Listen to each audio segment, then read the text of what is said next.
New figures out today reveal the number of people being successfully prosecuted for rape is continuing to fall steadily. That's despite more rapes and serious sexual assaults being reported than ever before.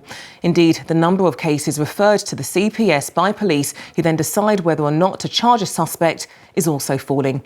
In the year up to September 2019, the number of those referrals fell by 14.4%, and it's taking longer to get to that point. It now takes an average of 132 days before a charge is brought. That's 3 days longer than before. Then, once charged, the number of completed prosecutions fell by 22.8%, and that's all despite the number of reports to police going up. Well, in 2018, the latest figures available, there were over 10,000 more reports of rape than the previous year. Well, over the past year, there have been rape victims who've spoken out anonymously about their experience of the justice system after reporting their assault, and they found it's rife with disappointment. Well, here's a snapshot of what they went through, what they felt, and how they were made to feel. In my view, rape has become decriminalised. If a confession isn't enough to even get to court, there's no hope for anyone else. The investigation was completely re-traumatising. This is meant to be the safety net. I'm the victim of a very serious crime that's left me very vulnerable, and I feel like they're treating me like a criminal. The whole system seemed to me so unbelievably unfair and pointless.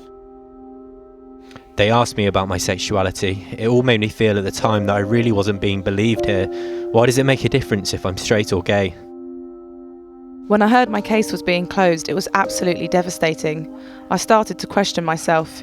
There was so much self-doubt. That's another trauma on top of the trauma of being raped. Well, earlier I spoke to Max Hill. He's been the Director of Public Prosecutions for 15 months now. I began by asking him what we've learnt from today. We are receiving fewer cases from the police, but I'm not blaming the police for that.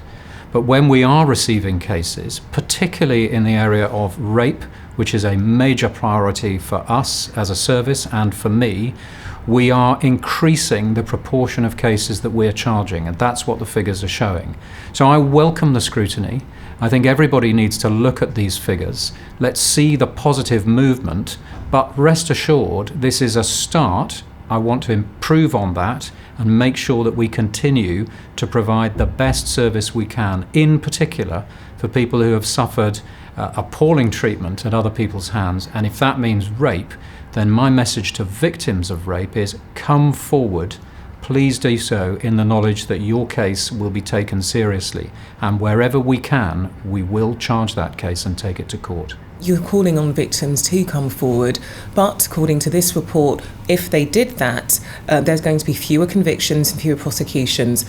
That's the reality, and that's what this report is saying. At the CPS, we can only deal with cases when they're brought to us. What these figures show is that when the cases are coming to us, the proportion of cases that we are charging is going up. So that's the positive picture that I'm very keen should get across to victims of sexual violence who should look at these figures and say, I will come forward. Don't hesitate to do so. Come forward. Give your account to the police. And I look forward to receiving that case.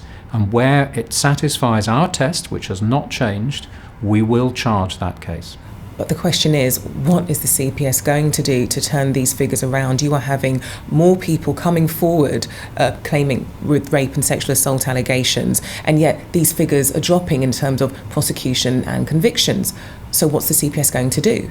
We are sitting down with police leaders right now. We are formulating an action plan to do those important things, to ensure that we strengthen cases so that they are robust when they come to court, to look at all of the digital material that is part of the 21st century before those cases come to court, to ensure that we get disclosure right.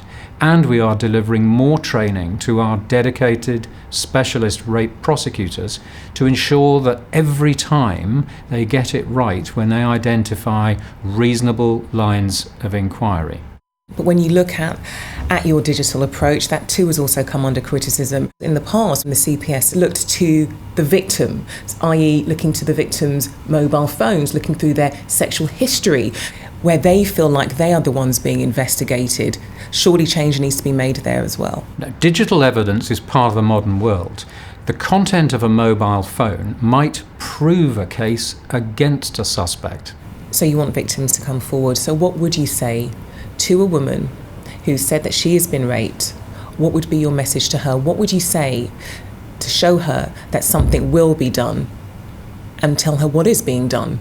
My message to anybody, male or female, who has suffered at the hands of somebody else, and particularly the appalling crime of rape, is do not suffer in silence. Come forward, tell the police what has happened to you. Do so in the knowledge that there is a large system at work here. I don't rule or govern the whole system, but where cases come to our attention, each and every one of them will be taken seriously. We will look at the evidence. We will look to build a strong case.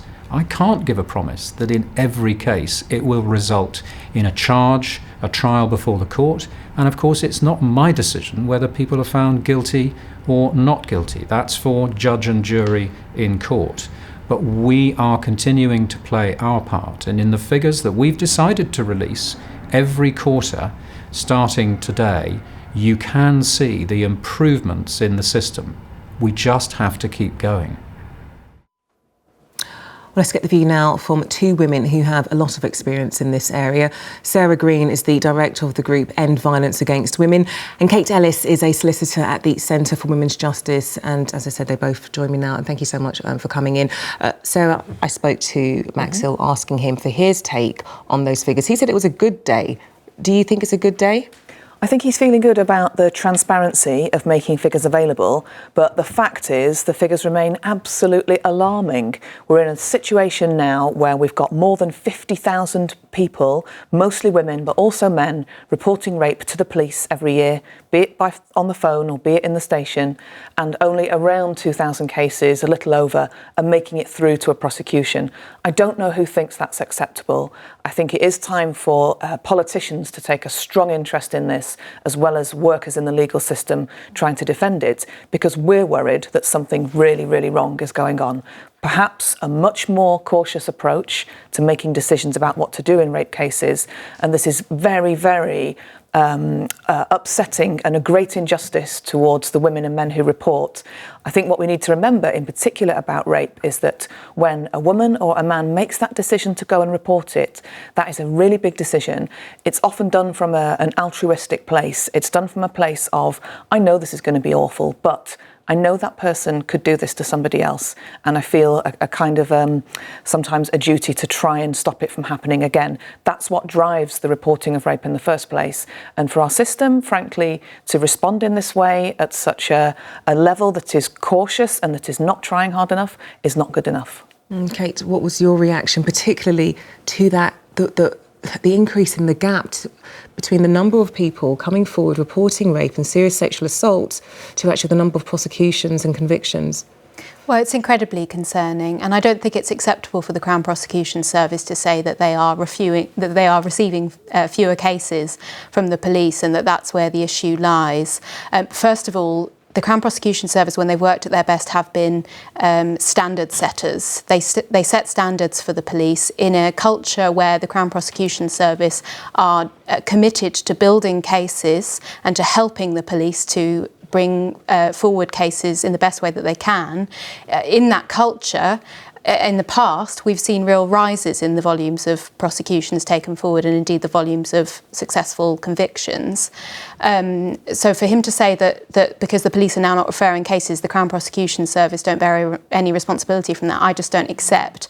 At the Centre for Women's Justice, we've been hearing from complainants and actually even from police officers that they're becoming less and less willing to refer cases to the Crown Prosecution Service because they know that they will not be charged, and also that the Crown Prosecution Service are more and more frequently giving what's called early investigative advice to the police, where they say to the police, this is not going to go anywhere. I advise you to tell the complainant now that you'll take no further action in relation to the complaint.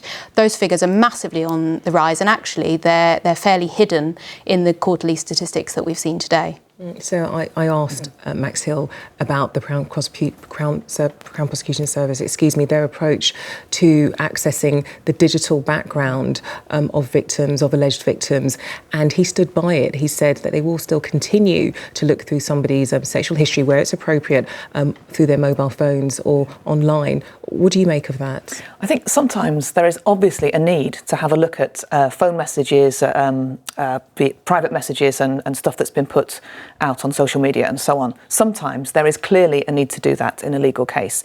But what has happened over the last couple of years is that the police and the prosecution service have developed what amounts to a full belt and braces approach of telling victims at the very initial stage of report, we are going to have to look at your devices, we are going to have to look at the whole history.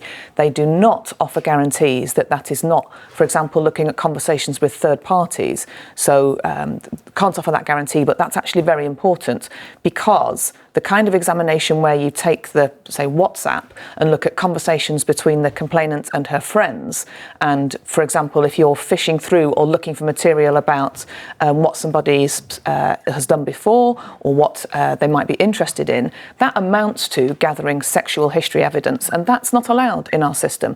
But we feel that the creep of the desire to search through devices is another great barrier to women wanting to report in the first place. If you have a sense that they're going to go through all of your personal and private history, it will put you off. OK, I'm afraid we are going to have to leave it there, but Sarah Green and Kate Ellis, really good talking to you both. Thank you. Thank you.